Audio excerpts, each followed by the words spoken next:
He is currently associated with United Nations Development Program in Pakistan and brings us a wealth of international experience. His work across Asia and Africa is associated and aligned with the supportive program with Sustainable Development Goals, SDGs. Beyond his advisory role, he is also a mentor and a speaker for leadership development. We are truly honored for him to be here, and a big round of applause for Mr. Suhail Muhammad Ali. था वो तो नहीं पढ़ा गया, ये आने वाला है, ये मेरे लिए नया है जो आपने तारुफ करवाया। जी बहुत शुक्रिया जी, बहुत नवाजिश। तमाम दोस्तों को, तमाम साथियों को मेरा सलाम। और मुझे खुशी हुई आने से पहले जो दोस्तों ने छोटे मोटे जो है वो प्रेजेंटेशंस दिए और सुनने का मौका मिला आप लोगों को। आज का जो मौज़ूए सुखन है या जो मौज़ूए ख़ास है, मुश्किल है, और मुश्किल के साथ आप यूँ कह लें कि इस पे कोई हतमी बात करना मुश्किल है। मुश्किल इस तरह से कि वक्त पे बात करना बहुत मुश्किल है, और फिर महदूद वक्त पे बात करना और भी मुश्किल है। अच्छा, सिलसिला क्या है? लिंकर्स से मेरा ताल्लुक़ बड़ा पुराना है। लिंकर्स PACC में बाद में आता है, पहले एक और जगह पे हम मिलते थे, सेशंस लेते थे। और शुजा से एक पुराना ताल्लुक़ है, हमारा एक अपना एक पर्सनल ताल्लुक़ है। ये पूछ रहे थे कि किस टॉपिक पे, किस मौजू पे बात होगी। और आपको पता है कि अब माशाल्लाह लिंकर्स इतना रिच एक्सपीरियंस रखता है कि डाइवर्स टॉपिक्स पे लोग आते हैं, बात करते हैं। मैं 2006 में बरतानिया में पढ़ने के लिए गया, और फ़ख्र ये था मुझे कि मेरी अंग्रेज़ी बहुत अच्छी है। और हर दो बात जो जुमलों के बाद मैं कहता कि सर मेरी अंग्रेज़ी बहुत अच्छी है, क्योंकि फ़ख्र था कि अंग्रेज़ी बहुत अच्छी है। अब यूनिवर्सिटी ऑफ लंदन के प्रोफेसर साहब मेरी बात कुछ बार बार सुन के मुझे भी देखते थे, सोचते होंगे कि अजीब बेवकूफ़ किस्म का शख्स है, हर 2 मिनट बाद कहता है मेरी इंग्लिश बहुत अच्छी है। वजह ये थी कि मैं पाकिस्तान आने के बजाय उन छुट्टियों में एक रिसर्च राइटिंग के कोर्स में हिस्सा लेना चाहता था। उन्होंने मुझे कहा कि ऐसा करें कि अपने जो राइटिंग के पीसेस हैं, जो कुछ आपने लिखा है, 2 या 3 टुकड़े अपनी राइटिंग्स के जो आपने किसी असाइनमेंट पे, किसी रिपोर्ट पे, किसी चीज़ पे लिखे हों, वो मुझे आप दे दें, तो मैं उनको पढ़ना चाहूँगा। अगले हफ्ते फिर हमारी बिलमुशाफा आपसे मुलाकात होगी। मैंने कहा ठीक है, मैं आपको अपनी जो राइटिंग्स हैं जो मैंने देनी है वो मैं आपसे शेयर करूँगा। मेरा जो शोबा था, इसको अगर बंद रखे तो अच्छा है ताकि थोड़ा सा आवाज़ सुनाई देगी। मेरा ताल्लुक़ जो है वो क्योंकि एंथ्रोपोलॉजी से है, मेरी फील्ड एंथ्रोपोलॉजी है, मैं कल्चर स्टडी करता हूँ। मेरे लिए पंखों के चलने से लेके लोगों के ताख़ीर से आने तक हर चीज़ कल्चर है। लोग वक्त पे पहुँचें, वक्त पे ना पहुँचें, मेरे लिए वो कल्चर है, बग़ैर उस पर जजमेंट दिए। मैंने लिखने के वो 3-4 हिस्से काम के मैंने प्रोफेसर साहब को दे दिए, और उन्होंने कहा कि अगले हफ्ते मुलाकात करते हैं। मैंने उनको यही कहा था बार बार कि अंग्रेज़ी मेरी बहुत अच्छी है।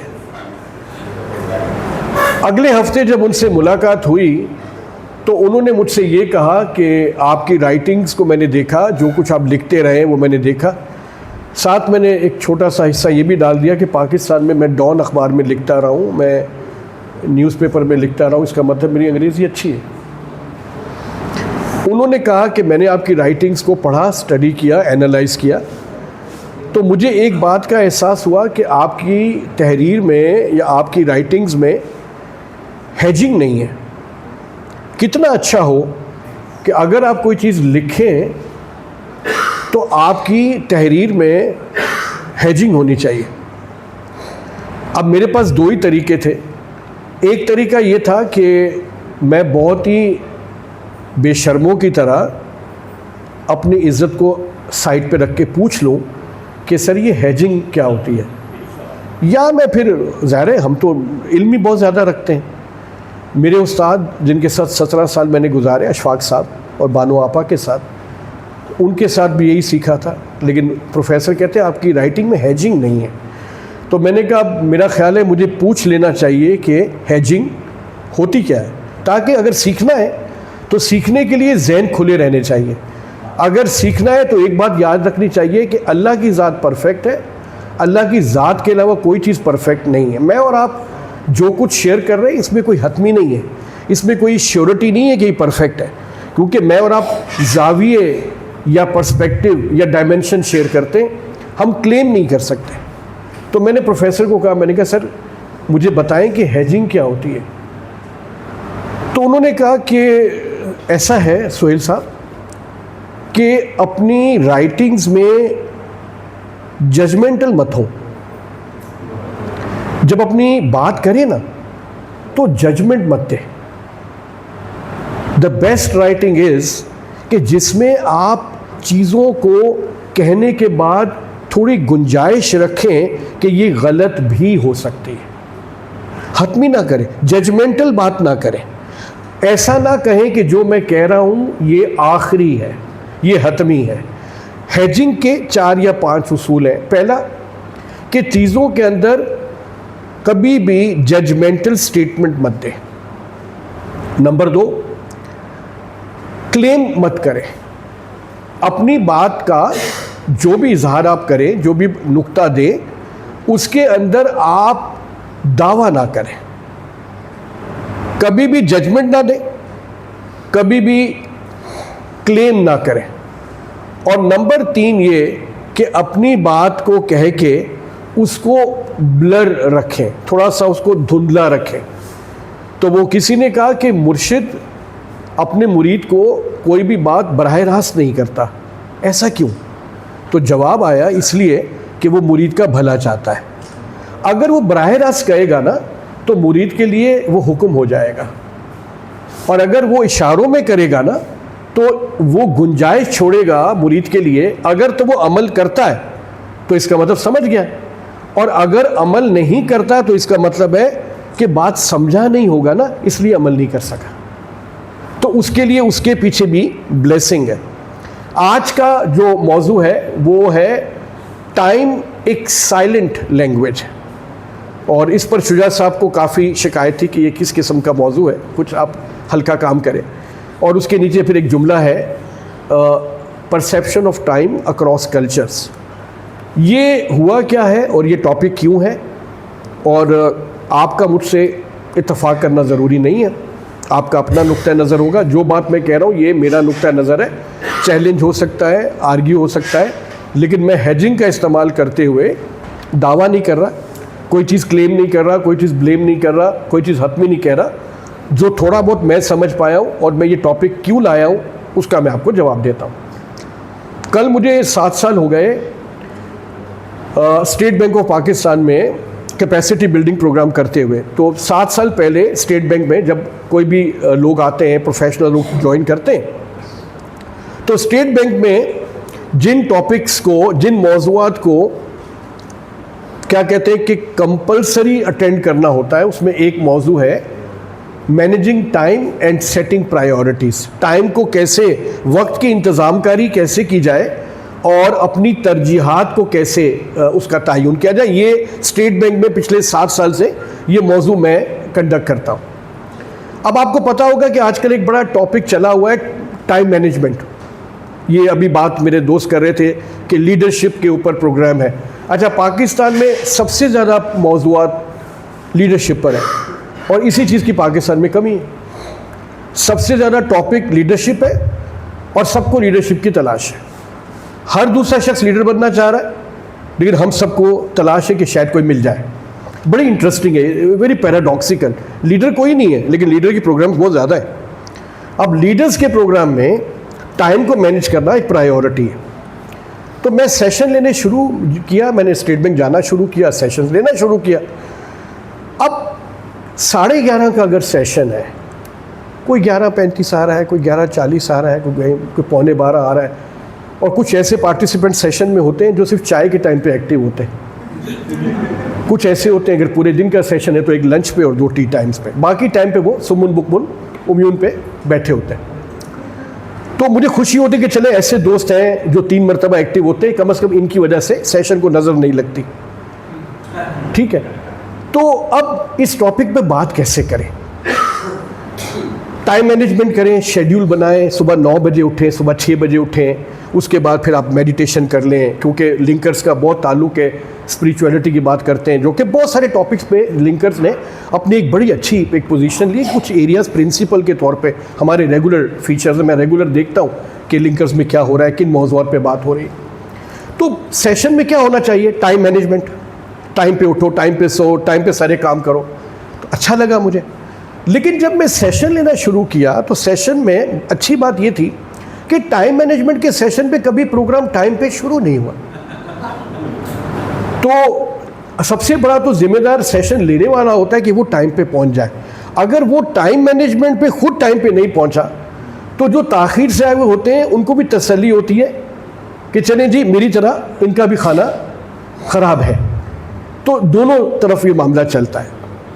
इस सारे सिलसिले में मुझे एक साहब मिले। अगर आपके पास कागज़ है और आज आपके पास कलम है, मैंने मल्टीमीडिया रोक दिया ताकि आप मुझे सुन सकें। एक साहब हैं जिनका नाम है रॉबर्ट लेविन। आज मेरी जितनी गुफ्तगू होगी वो रॉबर्ट लेविन की एक किताब पर बेस करती है। उनकी बातें और थोड़ा मेरा तजर्बा मिला के सेशन आगे बढ़ेगा। तो रॉबर्ट लेविन की जो किताब है उसका नाम है geography of time. Robert Levine, किताब का नाम ज्योग्राफी ऑफ टाइम, 90s में लिखी गई। और पहले मैं रॉबर्ट की बात बताता हूँ, फिर हम साथ मिक्स चीज़ें लेके आगे चलते हैं। रॉबर्ट कहते हैं कि मैं ओरिजिनली अमेरिकन हूँ, मेरी पैदाइश अमेरिका की है। अमेरिका में जब मैं पैदा होता हूँ और बड़ा होता हूँ कैलिफोर्निया में, तो मुझे ये बताया गया कि टाइम मीन्स डिजिट्स। वक्त का मतलब होता है हिंसे। ठीक है, 11:30 क्या है? टाइम है। 12 टाइम है, 2 टाइम है, शाम 6 बजे टाइम है, ये सब टाइम है। और जिंदगी गुजरती है टाइम पे। कौन से टाइम पे? डिजिटल टाइम पे। वक्त गुजरता है किस में? हिंसों के अंदर। इतने बजे सोना, इतने बजे उठना, इतने बजे ऑफिस जाना, ये हर चीज़ टाइम पर है। तो रॉबर्ट लेविन कहता है कि मैं सोशल साइकोलॉजिस्ट हूँ और मेरा काम है दुनिया में सोसाइटी को समझना कि सोसाइटी कैसे बिहेव करती है स्पेसिफिक एनवायरनमेंट में। मैं तो अमेरिका में पैदा हुआ था। अमेरिका में तो हर चीज़ डिजिटल है, हर चीज़ टाइम पर बेस करती है और टाइम डिजिटल है। कहता है कि मुझे मौका मिला कि मैं ब्राज़ील जाऊँ, तो मैं अमेरिका से चला और मैं चला गया ब्राज़ील चला गया। तो मुझे मौका मिला 2 से 3 महीने वहाँ पर पढ़ाने का, यूनिवर्सिटी में पढ़ाने का मौका मिला।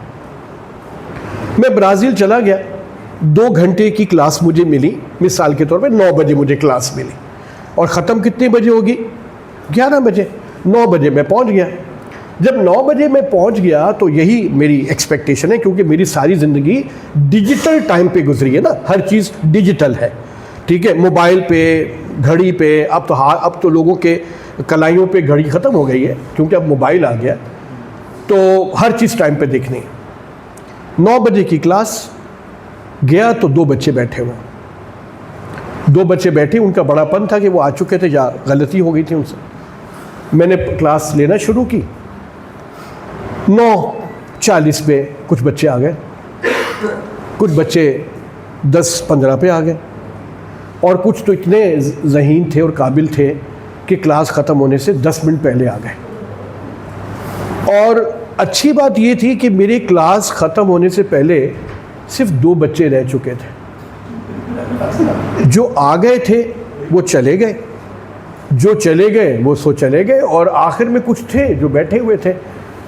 तो मुझे ये शौक लगा कि क्या ये पंक्चुअल नहीं है या पंक्चुअलिटी नहीं है, क्या ये टाइम पे नहीं है? और 2 घंटे की क्लास में जब 10 मिनट रह जाए तब आप क्लास में आएंगे तो आप शर्मिंदा नहीं होंगे। तो पता ये चला कि शर्मिंदगी का तस्वुर ब्राज़ील में नहीं पाया जाता, बल्कि वहाँ पर एक मुहावरा है कि आज का काम हमेशा आपने कल करना है। ब्राज़ील में ये बहुत फेमस है कि आज का काम कल पे रखना चाहिए, और ब्राज़ील में ये बहुत फेमस है कि कभी भी टाइम पे पहुंचना ज़रूरी नहीं है। हफ्ते में 3 दिन छुट्टी होती है ब्राज़ील में। अगर आप साओ पालो जाएं या ब्राज़ीलिया जाएं तो वीक में 3 दिन छुट्टी है। 4 दिन का काम के लिए 4 दिन उन्होंने रखे हैं, और उसमें भी ज़्यादा से ज़्यादा 2 से 3 घंटे लोग काम कर लेते हैं। तो कहता है कि मुझे पहला जो शॉक लगा वो कल्चरल शॉक था। कल्चरल शॉक ये था कि जिसको मैं डिजिटल टाइम कहता था, ब्राज़ील में वो डिजिटल टाइम एग्जिस्ट ही नहीं करता। तो उसके बाद मैंने कहा मैं इस क्लास की आज शिकायत करूंगा, और मैं जाऊंगा डीन के ऑफिस में, और डीन के ऑफिस को बोलूंगा कि किस किस्म के स्टूडेंट्स हैं 2 घंटे की क्लास में 1 घंटा 20 मिनट लेट आ रहे हैं, कोई 1.25 घंटे आ रहा है, कोई बिल्कुल ही क्लास के ख़त्म होने पे आ रहा है, और क्लास से पहले जब मैं सेशन ले रहा हूं तो उठ के जा रहा है। जब डीन के ऑफिस में गया तो मुझे उनकी सेक्रेटरी ने बताया कि वो लेट आएंगी। कहते मुझे कुछ मामला समझ आ गया, तो उन्होंने कहा कोई ऐसा प्रॉब्लम नहीं है। मैं इस कमरे में अगर देखूं जहाँ पर हमारा आज सेशन चल रहा है, देखिए इस कमरे में कोई घड़ी नहीं है, ये बताता है घड़ी है? अच्छा असली है, टाइम पर है शुजा, टाइम पर है घड़ी। अगर आप उठ के देख सकें तो कितनी अच्छी बात है। शुजा मेरे दोस्त हैं, इनको मैं तकलीफ दे सकता हूँ। शुजा क्या टाइम हुआ है? अल्लाह झूठ ना बुलवाए। अच्छा, कहते हैं कि मैं सेक्रेटरी डीन को मिलने के लिए सेक्रेटरी के ऑफिस में बैठ गया। 4 मैगजीन थे पड़े हुए, और ऊपर दीवार पे लगी हुई थी घड़ी रुकी हुई थी, और मैगजीन 2 साल पुराने थे। अच्छा, ये बात मैंने भी नोट की कि पाकिस्तान में मैं कहीं भी ट्रैवल करूं, इंटरनेशनल ट्रैवल करूं, आपने भी ट्रैवल किया होगा, आप किस होटल में ठहरे, किसी गेस्ट हाउस में ठहरे, आपकी नज़र घड़ी पे जाती है। अच्छा, पाकिस्तान में अक्सर जगहों पे घड़ी रुकी हुई होती है, और अक्सर वो जो मैगजीन होती है वो 2-3 साल पुराने होते हैं। पाकिस्तान रेलवे वालों से किसी ने पूछा कि पाकिस्तान की कोई ट्रेन टाइम पे नहीं आती है, तो आप टाइम टेबल क्यों पब्लिश करते हैं? तो उन्होंने जवाब दिया, इसलिए ताकि आपको पता चले कि कोई ट्रेन टाइम पे नहीं आती। क्योंकि आपको सही टाइम पता होगा तो आप मेजर करेंगे ना कितना लेट आती है, तो एक सही टाइम तो पता होना जरूरी है। तो रॉबर्ट कहता है कि जब मैं डीन का वेट करता रहा तो 2 घंटे तक तो डीन आई नहीं, और जो मैगजीन पढ़े थे वो 2 साल पुराने थे, घड़ी दीवार पे रुकी हुई थी। ये मुझे बताता है कि ब्राजील के लोग डिजिटल टाइम पे चलने वाले लोग नहीं हैं। अब देखिए, सेशन में आपके साथ ले रहा हूं, और यकीनन आप सोच रहे होंगे कि मैं पाकिस्तान में किस तरह के फ्लो में हूं। पाकिस्तान में टाइम का परसेप्शन क्या है, पाकिस्तान में हमारे लिए टाइम क्या चीज़ है। मेरा ख्याल है कि जब हम हाथ किसी को दिखाएंगे ना पाकिस्तानियों का, तो एक लकीर इजाफी होगी, और होगी बस स्टॉप्स पे बसों के इंतज़ार की। ये लाइन दुनिया में कहीं और शायद ना हो, इंडिया में हो सकती है, बांग्लादेश में हो सकती है, लेकिन सबसे बड़ी लाइन अगर हुई पाकिस्तानियों के हाथ में तो वो ट्रांसपोर्ट के इंतज़ार की हो सकती है। जो बसों के वैगनों पे हम सफ़र करते रहे, बसों में वैगनों में घंटों वेट करना पड़ता है, और इस वक्त की कोई वैल्यू नहीं है जो हम इंतज़ार में गुजारते हैं। रॉबर्ट कहते हैं मुझे एहसास हुआ वहाँ पर रहने पे कि इनका टाइम डिजिटल नहीं है। आज के टॉपिक में टाइम क्या चीज़ है, तो पता चला कि टाइम कुछ लोगों के लिए डिजिटल है, कुछ लोगों के लिए डिजिटल नहीं है। जिनके लिए टाइम डिजिटल नहीं है तो उनके लिए टाइम क्या है? अगर जी, ये तो वो है ना जो हम सेशंस में यूज करते हैं, एनालॉग डिजिटल। मेरा ख्याल है दूसरे का नाम ठीक है, ठीक है, well taken, well taken, well said, well said, कुछ करीब हो गए हम असल बात के। या तो टाइम मेजरेबल है या फिर टाइम मेजरेबल नहीं है। क्या बात है, बेहतरीन है। अगर टाइम मेजरेबल है तो डिजिटल है, और अगर टाइम मेरी जिंदगी में मेजरेबल नहीं है तो फिर वो क्या है? वो एक साइलेंट लैंग्वेज है। वो जो साइलेंट लैंग्वेज है वो आज का मौजूद सुखन है। अगर आपके पास कागज है और कलम है इस वक्त, तो मैं 2 टर्म्स आपको लिखवा रहा हूं ताकि पूरा सेशन आप मुझे पकड़ के रखें कि मैं अपने मौजू तक रहूं। रॉबर्ट लेविन कहता है कि मेरा दोस्त गया इंडिया जब गया तो इंडिया जाने के बाद मुझे लेना था टमाटर के बीज। एक गांव में गया, टमाटर के बीज मुझे लेने थे, तो मैं चला गया उस आदमी के पास। उसके पास 6-7 बंदे बैठे थे, गपशप मार रहे थे। मैंने कहा भैया गुड मॉर्निंग, टमाटर की सीड। कहता है अभी देता हूं। ये बताएं शादी हो गई? उसने कहा टमाटर के बीज का शादी से तो मुझे कोई ताल्लुक नहीं बनता। कहते बैठे देता हूं मैं, शादी हो गई? उसने कहा अब ज़ाहिर है मुझे जवाब देना पड़ेगा, हाँ बच्चे हैं। उसके बाद 15-20 मिनट तक बड़ी पर्सनल गुफ्तगू होती रही जिसका टमाटर के बीज से कोई ताल्लुक नहीं था। कहते मैं बड़ा परेशान हुआ कि जिस काम के लिए मैं इसके पास आया हूँ उसके अलावा ये हर बात कर रहा है, और 4 बंदे और बिठाए हुए हैं जो मेरी पर्सनल लाइफ को एक्सप्लोर करने में टमाटर के बीज से ज़्यादा इंटरेस्टेड है। कहते 25-30 मिनट तक मैंने बर्दाश्त किया और फिर उसको मैंने ज़रा सख्त लहजे से कहा कि भाई टमाटर के बीज दे देंगे आप? उसके बाद मैं एक मरतबा स्टेशन पे जाता हूँ, लाइन पे लगता हूँ, टिकट मुझे परचेज़ करनी है, खिड़की तक मेरी बारी आती है तो एकदम से खिड़की बंद हो जाती है और मुझे कहा जाता है कि सर लंच टाइम हो गया, अब लंच के बाद आपको टिकट मिलेगी। तो मुझे एहसास हुआ कि इंडिया में टाइम जो है वो कोई मेजरेबल चीज़ नहीं बल्कि एक फ्लो है, एक ऐसा फ्लो कि जो गुजर रहा है और गुजर जाएगा, या वो गुजर जाएगा या हम गुजर जाएंगे। तो उसको पहली मर्तबा एहसास हुआ कि दुनिया में हर कल्चर एक ही तरह से टाइम को नहीं देखता। तो आज के सेशन की जान, और अगर आप इसको नोट कर रहे हैं तो नोट कर लें ताकि बाद में गूगल कर सके। लिंकर्स खाली आपको लिंक देगा फर्दर स्टडी के लिए, लिंकर आपको रेफरेंस देगा फर्दर एक्सप्लोर करने के लिए। जिस चीज़ पर मैं पूरा 3 दिन बात करता हूँ उसको यहाँ पर हम बहुत शॉर्ट टाइम में बात करेंगे, वरना इसके ऊपर हम और ओपन करके बात कर सकते हैं। 2 तरह के कल्चर्स हैं। शुजा एक पॉइंट मैं कंप्लीट कर लूँ। 2 तरह के कल्चर्स हैं जी टाइम पर। एक को कहते हैं मोनोक्रोनिक कल्चर, MONO मोनो, और क्रोनिक CH के साथ, monochronic culture. Monochronic culture time को एक खास तरह से परसीव करता है। सामने है उसके पॉलीक्रोनिक कल्चर, POLY वाला, पॉलीक्रोनिक कल्चर। इसका मतलब कि दुनिया भर में सब कल्चर्स वक्त को एक तरह से नहीं समझते, ना एक तरह से अंडरस्टैंड करते। कल्चर टू कल्चर वेरी करता। या तो आपका ताल्लुक मोनोक्रोनिक कल्चर से होगा, या हमारा ताल्लुक पॉलीक्रोनिक कल्चर से होगा, या फिर अरबी में जिसको हम कहते हैं 50-50, 50-50, हाँ, या फिर 50-50 होगा कि कुछ वो और कुछ ये। तो ये हमारे आज का जो फ्रेम है कि टाइम बेसिकली एक साइलेंट लैंग्वेज है। कोई किसी को कहता नहीं है कि शादी में 10 बजे का टाइम है खाने का या 10 बजे का टाइम है दावत का। हम सब पाकिस्तानियों को पता है कोई माई का लाल 10 बजे आपको खाना नहीं देगा। अब ये बात कोई किसी को कहेगा नहीं, लेकिन साइलेंटली एवरीबडी नोस कि हमारे कल्चर में 11 का मतलब 11 नहीं है। ये साइलेंटली सबको पता है, लेकिन कोई किसी को कहता नहीं है।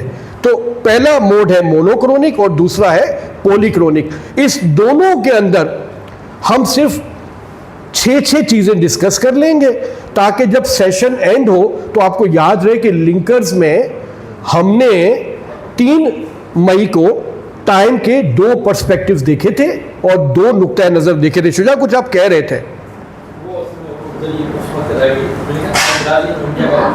हाँ बिल्कुल ऐसा है।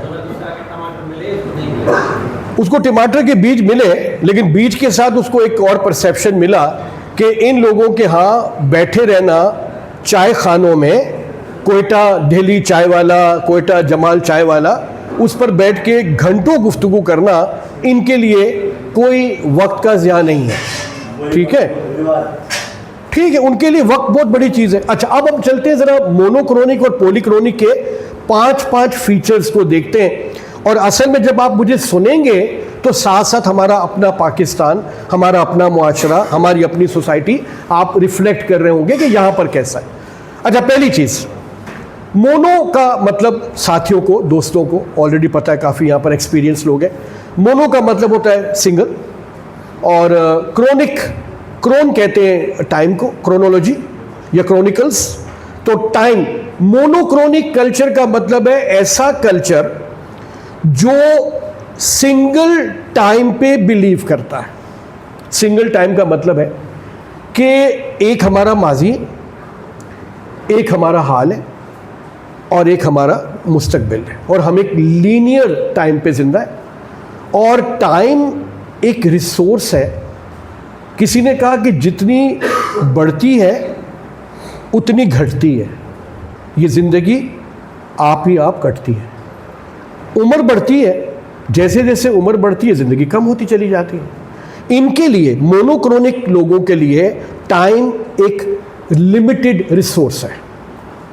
लिमिटेड रिसोर्स है, लिहाजा इसका इस्तेमाल बड़ा सोच और समझ के करना चाहिए। ये किसकी बात हो रही है? मोनोक्रोनिक की हो रही। पहला पॉइंट, मोनोक्रोनिक के लिए टाइम एक लिमिटेड रिसोर्स है।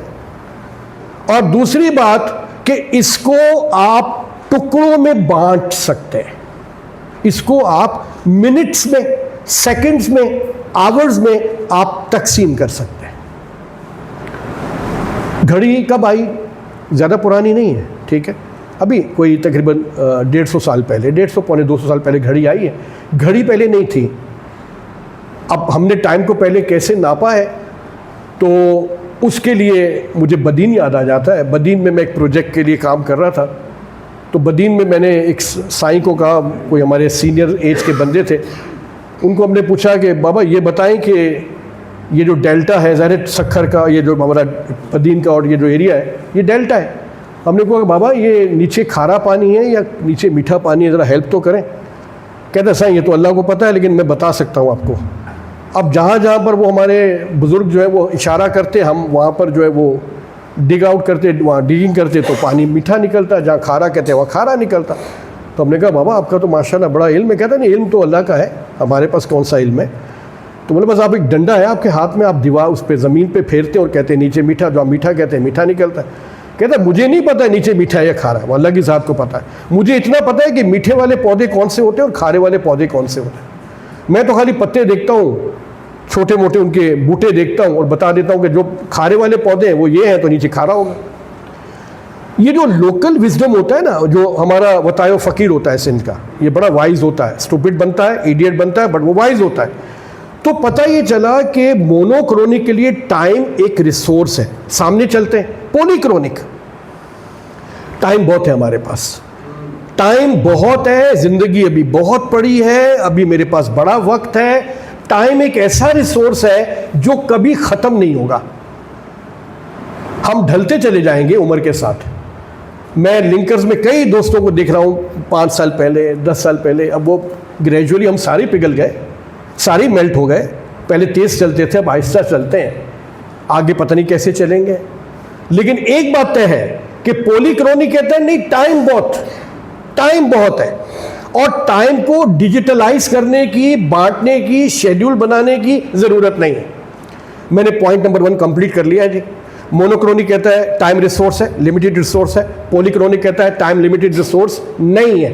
पॉइंट नंबर 2, मोनोक्रोनिक कहता है कि जिंदगी को शेड्यूल करके गुजारना चाहिए और चीजों को तकसीम करना चाहिए, अपने टास्क को तरजीहात की बुनियाद पे सेट करना चाहिए। अच्छा, ये जो ट्रेनिंग्स आ रही है ना पाकिस्तान में यूरोप से, अब ये लीडरशिप वाली बात जो भी हो रही थी, सबसे ज़्यादा प्रोग्राम्स हो रहे हैं। उसके बाद आ रहा है जी टाइम मैनेजमेंट। अच्छा, टाइम मैनेजमेंट वाला बंदा यूनिलीवर में आके तो टाइम मैनेज करना चाहता है, जैसे ही बाहर निकलता है ना यूनिलीवर से, अब पाकिस्तान में उसका यूनिलीवर वाला एनवायरनमेंट नहीं है। जब बत्ती चली जाएगी ना घर से और गैस की हो जाएगी ना लोड शेडिंग, तो उसका सारा मोनोक्रोनिक वहीं पर ख़त्म हो जाएगा। अब वो कहे मैं शेड्यूल करता हूँ, इतने बजे मैं ये करूँगा, तू तब शेड्यूल कर जब वापडा वाले शेड्यूल करें। ठीक है, तो अब पॉलीक्रोनिक के पर्सपेक्टिव में टाइम बहुत बड़ा resource, unlimited resource. Point number 2, monochronic कहता है चीज़ों को शेड्यूल करो, चीज़ों को प्रायोरिटाइज करो, टाइम सेट करके टाइम पे चलो। पॉलीक्रोनिक कहता है schedules, task are not important. Repeat कर रहा हूँ, पॉलीक्रोनिक कहता है टास्क, शेड्यूल ये इंपॉर्टेंट नहीं है। इंपॉर्टेंट क्या है? रिलेशनशिप। मैं पब्लिक सेक्टर में काम कर रहा हूँ, सिंध गवर्नमेंट के साथ, पंजाब गवर्नमेंट के साथ। उसको कहता हूँ सर कल तक आप ये रिपोर्ट मुझे देंगे। सर मेरी बात ऊपर हो गई है, आप छोड़े। मैं कहा आप मुझे कल ये रिपोर्ट देंगे? बोला नहीं सही, कल नहीं देंगे, मेरी ऊपर बात हो गई है, आपको कॉल आ जाएगी, आपको अगले हफ्ते में दूंगा, ये वो भी देखूंगा पॉसिबल हुआ तो। टास्क इंपॉर्टेंट नहीं है। पॉलीक्रोनिक कल्चर कहता है ताल्लुकात बना के रखो, वक्त खुद पीछे पीछे आएगा। पॉलीक्रोनिक कल्चर में relations are more important than the task. Monochronic में अगर आप जर्मनी में हैं और आपने जर्मन लोगों के साथ काम किया है, तो मैं अक्सर मजाक से कहता हूं कि जर्मन्स आर यूरोपियन और वेस्टर्न पठान्स। पठान जितना अपने काम के साथ लॉयल है, जितना अपने काम के साथ वो मुशक्कत करता है, जितना वो अपने काम के साथ सिंसियर है, तो आप किसी जर्मन को फ़ोन करें सीमेंस कंपनी में दिन में वर्किंग टाइम पे 2 बजे या 1 बजे या 12 बजे, और आपका यार एक पर्सनल बात करनी, वो कहेगा शाम को 5 के बाद, अभी मैं हायर्ड हूँ अपनी सर्विसेज देने के लिए इस इदारे में, 9 से 5 मैं यहाँ पर पाबंद हूँ इसको काम देने के लिए। मुझे याद आया योकोहामा में एक बाग है, आपको पता है जापानीज़ के लिए बाग बड़ी मुकद्दस चीज़ है। उसकी ड्यूटी 2 लोगों की ड्यूटी थी उस एक बाग पे, और उसकी ड्यूटी सुबह 9 से 1, उसके बाद आगे दूसरे बंदे की ड्यूटी बाग को मेंटेन करने की। उसको एग्जैक्ट 1 बजे ड्यूटी छोड़ देनी चाहिए अपनी, ये भाई 1:20 पे ड्यूटी छोड़ रहा है। सेकंड वाला बंदा कहता है यार मैं आ जाता हूँ, मेरा टाइम शुरू हो जाता है 1 बजे, और तुम यहाँ पर जो है वो 1:20 पे तुम जाते हो। कहता है भाई देख इस सिलसिला ये है कि वो 9 से 1 बजे जो मेरी ड्यूटी है ना, उसमें 2 मरतबा मैं सिगरेट पीने के लिए 10-10 मिनट का ब्रेक लेता हूँ, तो वो 10 मिनट मेरे पर्सनल स्मोकिंग के हैं, और मेरी ड्यूटी 9 से 1 है। लिहाजा अगर मैं 1 बजे छोड़ता हूँ तो 20 मिनट की अमानत जो है वो मेरी चूकती है ना ड्यूटी। पैसे तो मैं 9 से 1 के ले रहा हूँ ना, तो जब मैं 9 से 1 के ले रहा हूँ तो मैं 20 मिनट्स में जो पर्सनल स्मोकिंग कर रहा हूँ, पर्सनल टाइम, वो मुझे कहीं कंपनसेट तो करना है। अब आप देखिए जापानीज कल्चर है, रिलेशंस इंपॉर्टेंट नहीं है, टास्क कमिटमेंट इंपॉर्टेंट है।